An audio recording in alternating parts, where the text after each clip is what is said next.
Assalamualaikum warahmatullahi wabarakatuh. Perkenalkan, nama saya Melani Wimudi, NIM 18031016 dari Pendidikan Biologi D18. Baiklah, di sini saya akan mempraktekkan bagaimana cara praktikum CPR melalui aplikasi Virtual Labs. Berikut merupakan langkah-langkahnya. Baiklah, pada praktikum selanjutnya ini kami melakukan pengamatan mengenai VCR menggunakan aplikasi Virtual Labs. Adapun caranya, yang pertama kita buka browser terlebih dahulu, lalu memasukkan situs yang berada di layar ini. Dan sebelum memasukinya, alangkah lebih baiknya kita sudah mendownload Adobe Flash Player terlebih dahulu. Nah, langsung saja kita masuk ke dalam VCR karena minggu sebelumnya kita sudah melakukan praktikum mengenai DNA ekstrasi atau ekstrasi DNA.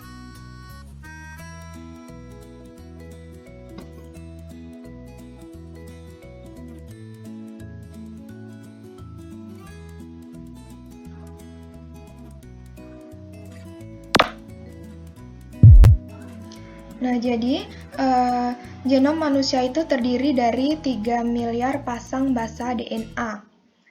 Para peneliti itu membutuhkan spesifik segmen dari suatu DNA dalam jumlah yang sangat besar, dari DNA ataupun dari materi genetik lainnya. Nah, namun di dalam sel itu, segmen itu hanya berupa potongan kecil pada genom. Maka dibutuhkan salinan yang sangat banyak agar bisa bekerja dengan cukup. Ini merupakan hal yang melatar belakangi VCR sendiri. Ini merupakan sel, di dalam sel ada nukleus, lalu di dalamnya ada DNA. PCR ini sendiri dapat menghasilkan 100 miliar salinan dari DNA spesifik yang identik dalam waktu hanya beberapa jam saja.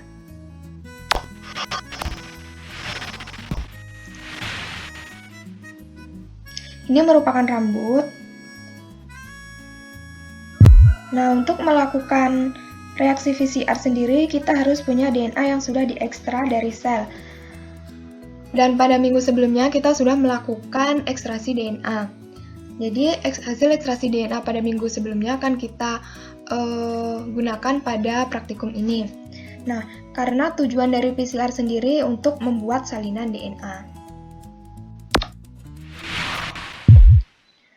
Nah, untuk memulai VCR sendiri, di sini ada wadah yang berisi tumpukan dari es batu. Nah, jadi fungsi es di sini untuk melakukan VCR agar sampel DNA dan reagen-reagen yang dipakai itu tidak rusak. Jadi, VCR sendiri dimulai dengan memindahkan DNA yang sudah diekstraksi pada minggu sebelumnya ke dalam suatu tabung VCR khusus.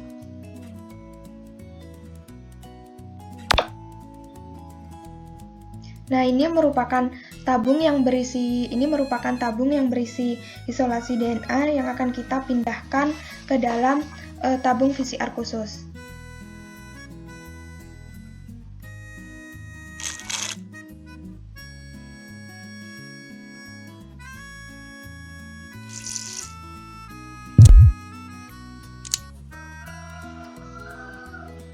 Selanjutnya, kita akan menambahkan primer 1. Kita akan menambahkan primer 1 ke dalam VCR tube ini. Primer sendiri nanti akan menempel pada untaian DNA cetakan pada segmen yang akan kita copy atau kita salin. Nah, ini jadi kita menambahkan primer 1 ke dalam VCR tube.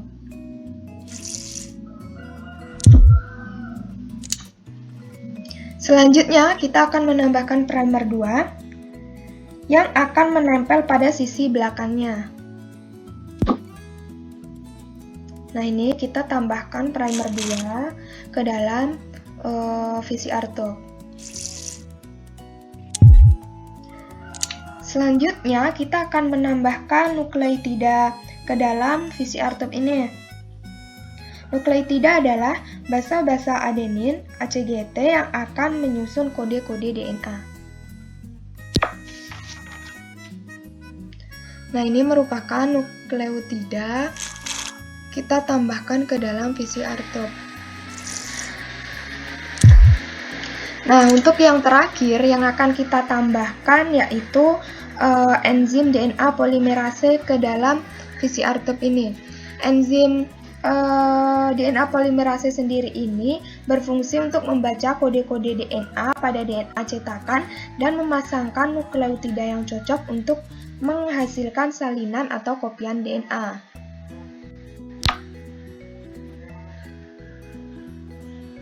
Nah, ini kita tambahkan DNA polimerase ke dalam PCR tube.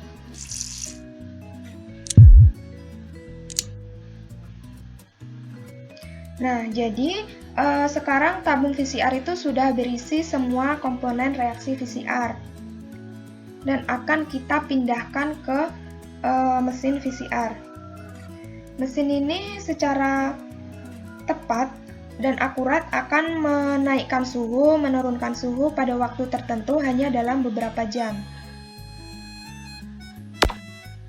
Nah, ini kita akan memasukkan PCR tube ke dalam PCR tube ini ke dalam mesin PCR. Lalu kita klik start. Nah, ini merupakan apa yang terjadi di dalam PCR tube ketika berada di mesin PCR. Kita akan mengcopy bagian ini. Nah, di sini ada beberapa siklus yang akan terjadi. Siklus pertama, ini merupakan siklus pertama. Di dalam PCR tube, ketika siklus pertama dimulai, mesin PCR akan dipanaskan atau dinaikkan suhunya sampai ke suhu 95 derajat Celcius, seperti yang kita lihat ini.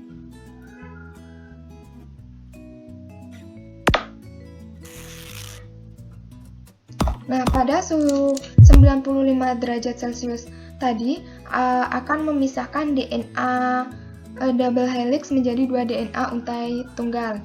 Kemudian suhu akan turun menjadi 50 derajat Celcius. Pada suhu 50 derajat Celcius ini, secara alamiah DNA akan mencari pasangannya. Pada suhu yang lebih dingin ini, 50 derajat Celcius ini disebut dengan tahap annealing, sedangkan tahap sebelumnya yang suhunya 95 derajat disebut tahap denaturasi.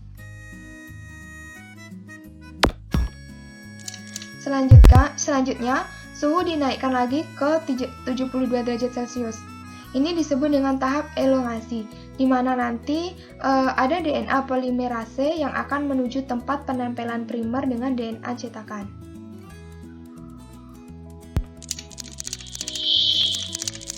Nah, di sini dia akan menambah nukleotida yang komplemen. Jadi di sini siklus pertama itu sudah selesai.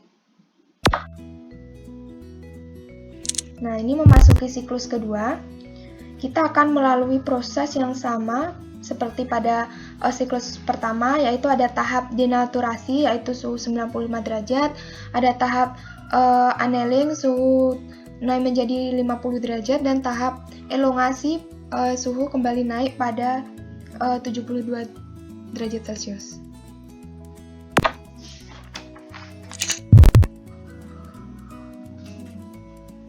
Nah, ini merupakan suhu 50 derajat Celcius, merupakan tahap denaturasi, dan suhu selanjutnya akan naik kembali menjadi 72 derajat Celcius.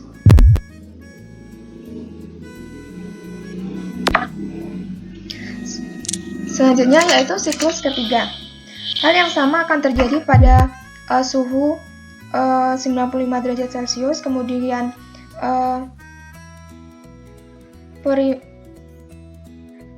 menempel pada suhu 50 derajat Celcius.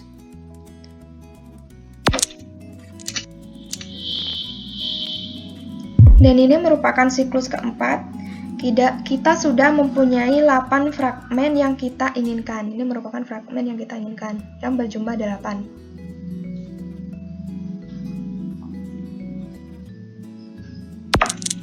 Nah, ini merupakan siklus yang kelima. Pada siklus kelima ini, kita sudah mempunyai 22 fragmen yang kita inginkan dan 10 fragmen yang lebih panjang. Ini merupakan fragmen yang lebih panjang. Nah, di sini kita teruskan saja sampai ke siklus ke-30.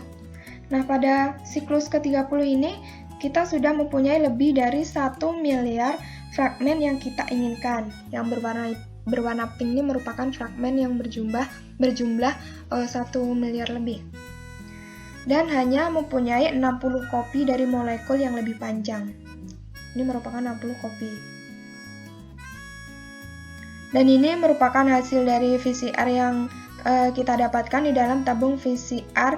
Kita mengandung semua target kita yang diinginkan dan dibatasi primer 1 dengan primer 2. Sekian praktikum VCR pada kali ini. Mohon maaf apabila ada kesalahan. Saya akhiri. Wassalamualaikum warahmatullahi wabarakatuh.